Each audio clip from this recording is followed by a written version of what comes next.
شروع اللہ کے نام سے جو بڑا مہربان اور نہایت رحم کرنے والا ہے۔ 10 مرتبہ درود شریف پڑھنے کی فضیلت۔ حضور نبی مکرم صلی اللہ علیہ وآلہ وسلم نے فرمایا کہ میرے پاس جبرائیل علیہ السلام، میکائیل علیہ السلام اور اسرافیل علیہ السلام اور عزرائیل علیہ السلام تشریف لائے۔ حضرت جبرائیل علیہ السلام نے عرض کی، اے اللہ کے رسول صلی اللہ علیہ وآلہ وسلم، جس نے آپ پر 10 دفعہ درود شریف پڑھا، میں اس سے ہاتھ سے پکڑ کر پل صراط سے گزاروں گا۔ اور حضرت میکائیل علیہ السلام نے عرض کی کہ میں اسے آپ کے حوض سے جام بھر بھر کر پلاؤں گا۔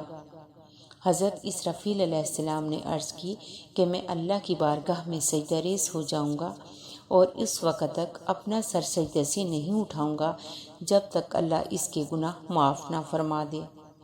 اور حضرت عزرائیل علیہ السلام نے عرض کی کہ میں اس شخص کی روح اس طرح آسانی سے قبض کروں گا جس طرح میں انبیاء کرام علیہ السلام کی روح قبض کرتا رہا۔ سبحان اللہ۔ اللہم صلی علی محمد وعلی آل محمد کما صلیت علی ابراہیم وعلی آل ابراہیم انک حمید مجید۔ اللہم بارک علی محمد وعلی آل محمد کما بارکت علی ابراہیم وعلی آل ابراہیم انک حمید مجید۔